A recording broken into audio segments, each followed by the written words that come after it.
Hey everybody, it's Justin Givens over at Image in a Box, and today I've got an awesome how-to video to set up a customer loyalty survey within HubSpot, and that's also referred to as the customer net promoter score.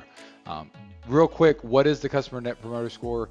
It is a simple one-question survey that is an industry standard that allows you to see if your customers would likely recommend your product, your service, your company to a friend or a colleague. Now, this is used industry wide, no matter what industry you're in. On the flip side, if you Google like customer loyalty or NPS, you'll find some great articles about why you need to grow this and why it's so important to your business. There is a great one out there from Business Harvard Review as well about the title is the one number that you need to grow. And I completely agree that you need to grow this number. And a lot of businesses don't ask this. And so what we're going to go to do today is show you how to set this up in HubSpot. So again, we're bringing the single source of truth back into HubSpot for you. That way you don't have three other tools to deal with. You're not bringing customers in and out of another tool. You're not wasting time. And this can be going in an automated fashion, which then reduces your team and you so you can be more efficient and you have an ongoing stream of this net promoter score, and then you can catch chances where customers might be upset or get your happy customers to do even more for you to help you promote your product to even more and reward them.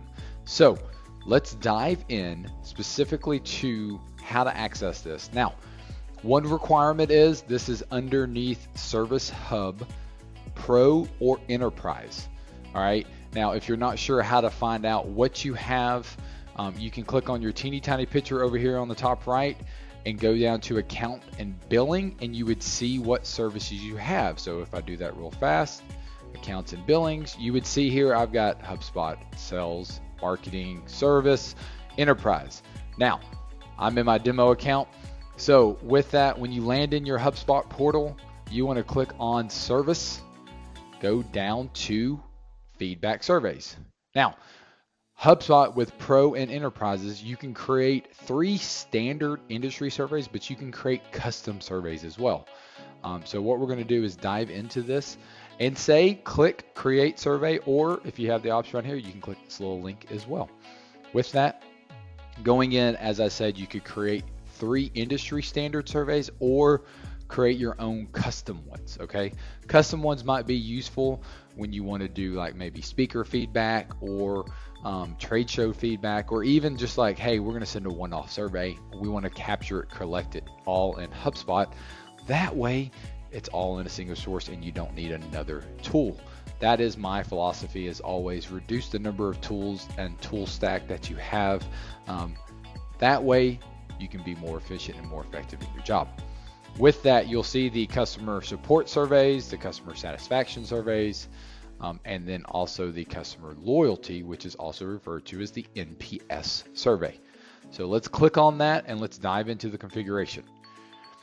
With that, you have 2 delivery methods, email or web page. You can't trigger both within one survey. So if you want to, maybe you're a SaaS company, maybe you're a e-commerce shop and you want to show this up on the like my account page or within the product, you could easily pop up like you see here in the example, a pop-up saying, hey, how likely are you to recommend this product or service to, or our company to friends and colleagues. And the other flip side, you have a customer list and you want to send an ongoing survey. This is the email method. We're going to dive into specifically today email. With that, so I'm going to click create. The reason why Justin likes email is because I can set it up in an ongoing fashion. Say, hey, let's survey these people every 3 months and remind them 2 days later if they don't do it. And so you can get an ongoing NPS score throughout the time. First things first, let's make sure our company name is correct. So what we're going to use is Justin's Test Company. All right. Or if this is your product, because you're going to target specific products within your SaaS offering or within your customer survey, or your customer service offerings, you could put our accounting services, right? You get the idea. Is like you can change the company name per the survey. With that, I'm just going to call this Justin's Test Company. The from name, I'm going to put Justin.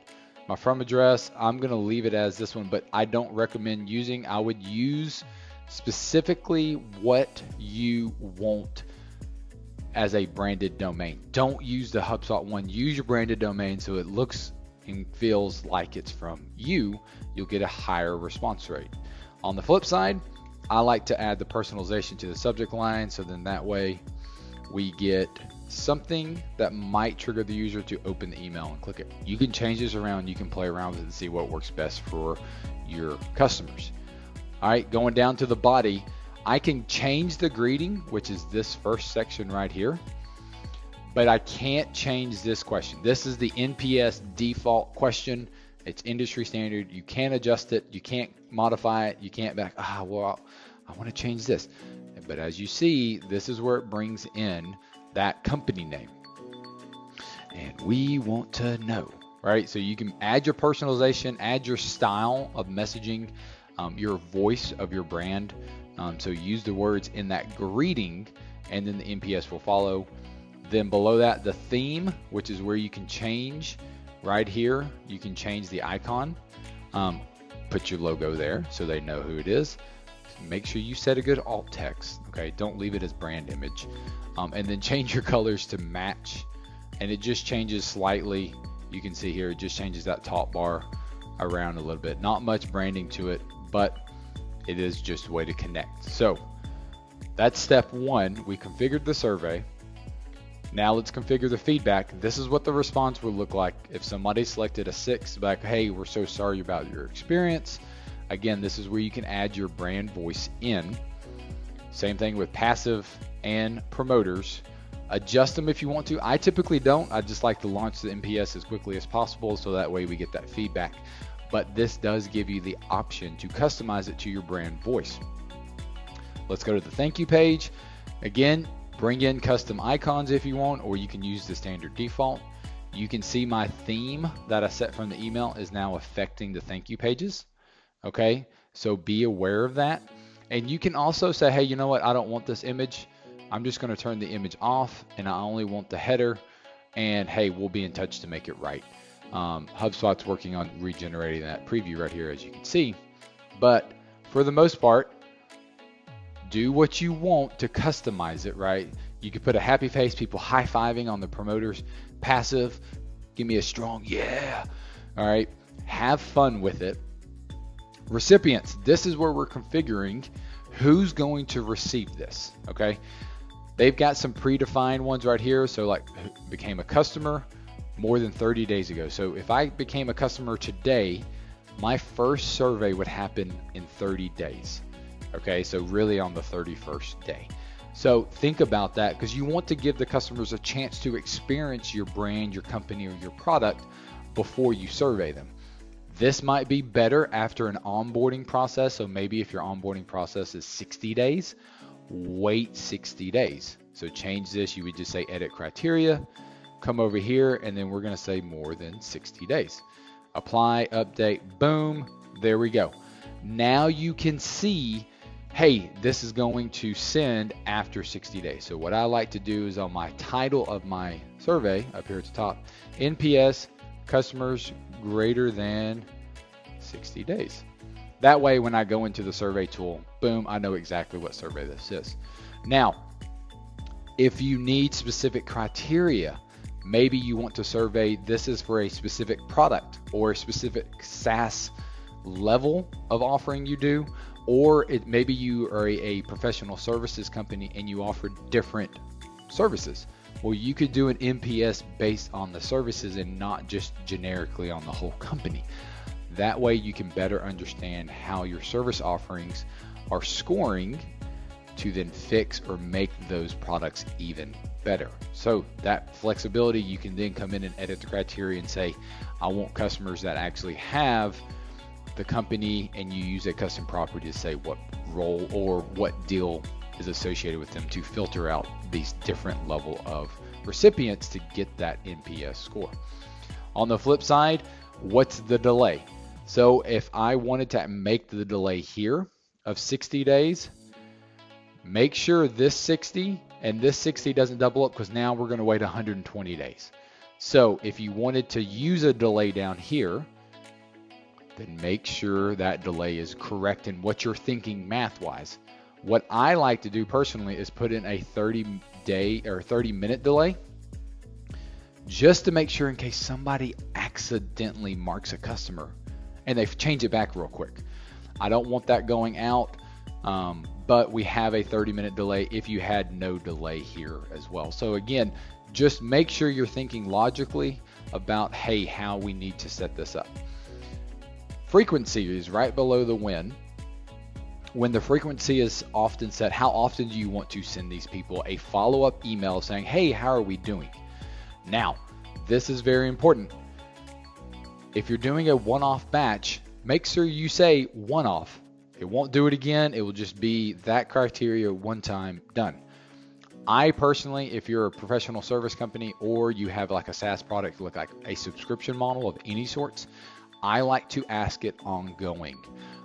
Like HubSpot recommends, every 3 months is very nice. But if it makes more sense to be like 6 months, maybe you're a CPA, or maybe you're a financial advisor or a financial planner, 3 months might be too often because things are not really changing on their world.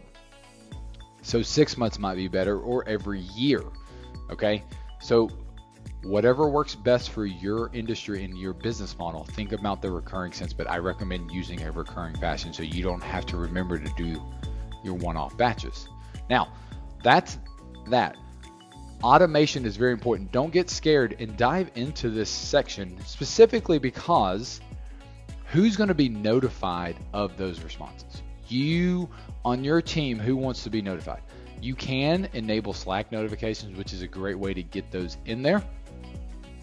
On the flip side, email notifications to your team might be useful as well, just to make sure everybody knows, or you have assigned one person. What I want to highlight here very importantly is survey reminders. In this day and age, we are all getting so many emails. Let's remind the customer a couple days later, hey, we didn't get a response. We would love your feedback. Just real quick, it's just click a button, boom. Turn this feature on. We want as many surveys as possible, okay? With that, HubSpot recommends the 2 days. That's what I like too. It's an easy, if you do it the next day, they'll probably forget it, but if you do it like a good day, it's a little nudge and it works out great. And then if you want to set up any type of automations or workflows off of that, you can do that here. I like to build my own workflows in the workflow tool instead of having them here. We have some great playbooks of what an NPS playbook follow-up automation strategy should look like. If you'd like that, just comment below and we'll get that over to you as quickly as possible. Again, that's how you set that up. You want to review and publish, boom, and you can see this is very important. Who do we need to make sure this is going out to? Make sure this number is correct in what you're thinking. It's email delivery. It's also every 3 months and 30 days. All right. Then I would hit publish. This is my demo account. I don't want to publish, but in your sense, hit publish. Don't do it on a Friday night because it's going to email right away. Okay. So think about that. Like launch this on a Tuesday, Wednesday, or Thursday. Try to stay away from Monday and Fridays, but that publish will trigger it within that 30-minute delay. So any customers that are over my criteria, boom, it's going to send it at the time I hit publish. So just be aware of that. On the flip side, if you have any questions, just let me know, and I hope you really enjoyed this quick how-to to set up a customer loyalty / NPS survey with automation going through and in recurring fashion with HubSpot and the Service Hub specifically. And again, just a reminder, it is Service Hub Pro or Enterprise that has access to the NPS survey. With that, this is Justin from Image in a Box, and I hope you have a wonderful, awesome day.